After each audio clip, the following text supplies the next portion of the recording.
you are doing industrial hemp.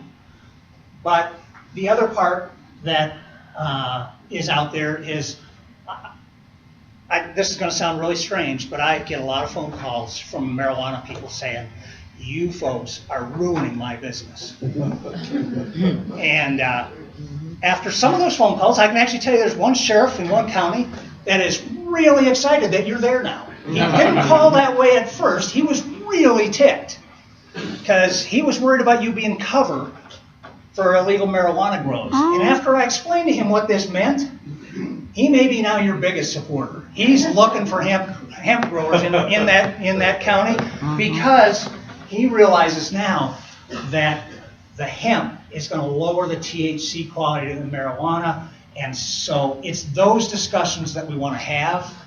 And we want to take and basically grab our piece of that legal landscape before DOR or CDPH&E does. So that's really the basis for this. We used a mile outdoors and a quarter mile indoors. We also put in there that there was, unless specifically authorized by the commissioner, so that if you can show that, boy, there's been buffers, there's been ways to mitigate the pollen transfer, we're certainly willing to work.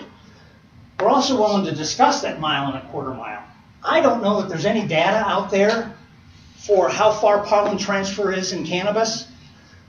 I know from ornamental crops and some other agricultural crops that sometimes when you're doing certified seed breeding, it's 2 miles, sometimes it's 100 feet. Cannabis, I took kind of a middle road and said, it's got a lot of pollen, seems to move pretty freely. So if anybody's got ideas how or what that is, certainly shoot me an email, let me know. If you've got other ideas how we can mitigate it, but that's what we're really looking for here. May I ask a question about that, right? Will there be a time to talk about what those mitigations might be, whether filters on the inlets? Absolutely, absolutely. All that sort of thing. Yeah. Yeah, and that's really for when somebody's coming to the, boy, it also, if you noticed, it said the same person. Because what we don't want to do is say, boy, you've got a place, and now somebody across the road builds a marijuana house. Right. That's out of your control. You may end up in a civil court case by who's destroying whose crop most, but it's really not for us to get in the middle. This really is what will help, we hope, answer that legal question should law enforcement call. Can I just ask clarification? So this is only pertaining to the registrant. It's not regarding like a OPC or something, a marijuana grow for a dispensary. No, it's just for us. We can't grow our marijuana and our hemp together. Right. Okay.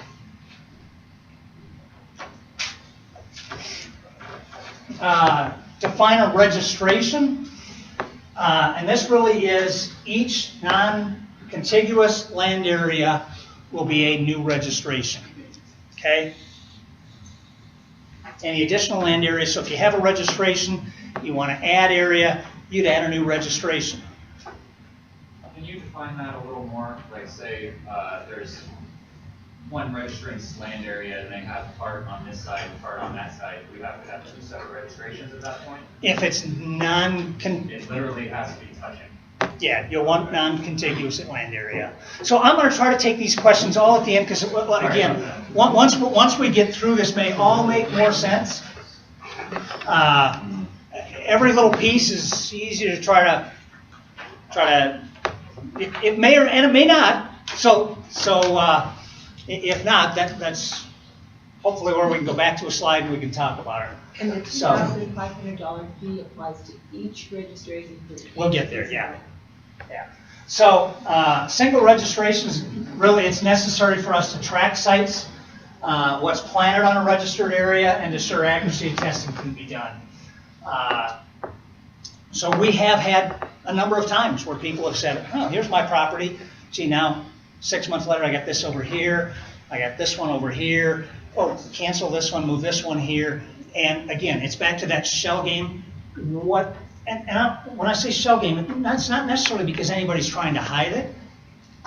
What it means, though, is that those registrants that are doing that raise the administrative cost for everybody else. It means that Sharon or I is trying to track down what is where and what isn't where, what it is, and the rest of the registrants that maybe have one site are going to end up bearing that cost. So what we've just said is, the only fair way to do this is that a registrant that has a site, they determine what their site is, and they pay for the registration so that they cover their own costs to the program. Okay?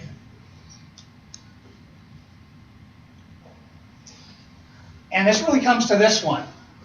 The legislature decided that there was an annual registration fee and that it had to be self-funded. So we have looked at how do we make that happen. We looked at the number of registrants we had. We looked at and we said, okay, the legislation says we have two sources. One is land area, can't do anything about use, and registration fee. So that means I could have left the registration fee the same, 100 and 200, and we started to build upon that and said, at the current level of the program, forget we want a certified seed program, what does that mean? That meant it was $55 an acre, over $55 an acre. Well, I've had some registrants right away said, well, gee, I'm doing R&D, I don't really care. I only have a small area. And I said, well, that works until that R&D project, and it's now a commercial project, and you want to sell it to the farmer. Alfonso is doing 130 acres circle pivot out there. You've now priced your end consumer out of the market. So we really said the only way to get there without destroying one market or another is to build it right into the registration fee, and that is the $500. That barely covers our costs this year. Well, it wouldn't cover our costs this year. We are looking at that some of the other things that are going on are going to help lower the administrative costs. So we think this gets us to where we are for what we had this year. All material must be planted and harvested within the registration period. This is not a new rule change. This really is exactly the way it is now. Because if you read the rules, it says you have to let us know 30 days before you plant. If the plant material was in the ground when that registration expired, you would be no longer in the program because the registration expires. Registrations aren't renewed, they're new, so you'd have to put it into a registration before. So it just clarifies what's already in the rule. Actually, it states what, if you would read, boy, how am I going to work this? That's the way it really does work right now. Define amendments to registrations. Again, this is making sure that the original land area is what you've registered. Now, you could decide that you wanted to pay $500 for 100 acres because you don't know what additional acres you may plant later. Those will come in a planning report.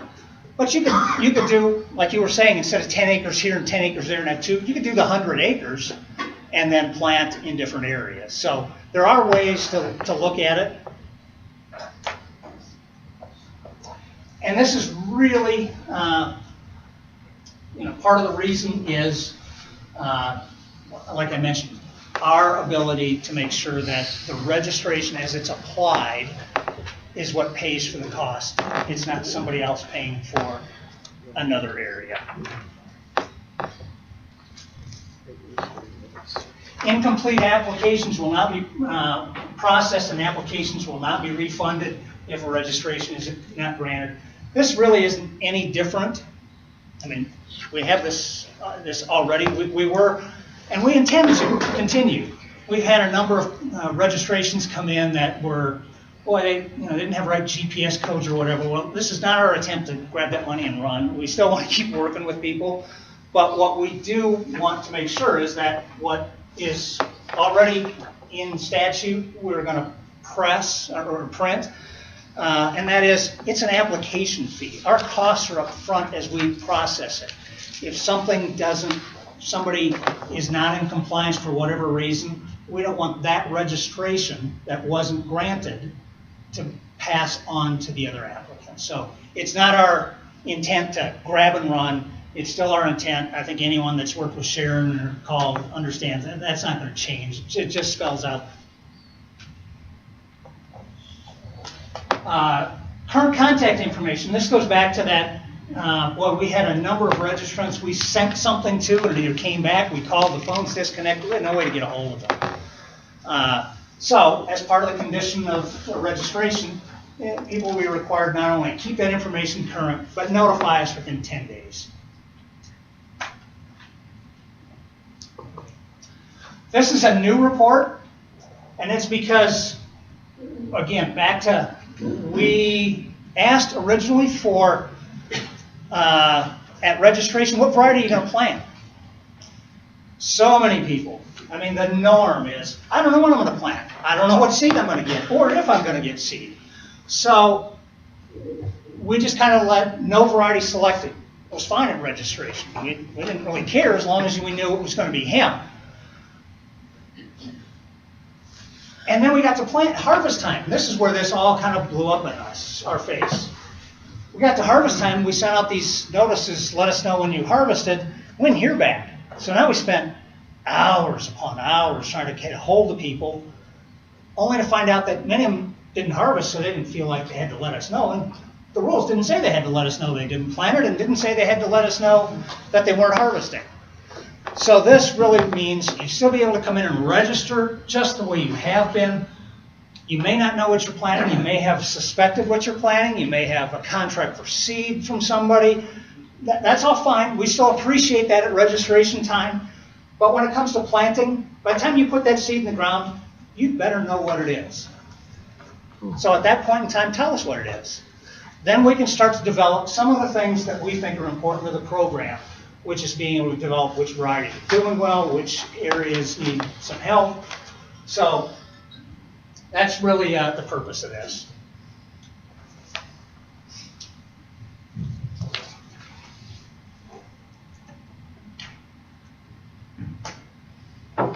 Sorry, I won't make it to the end in the back if I don't do that once in a while.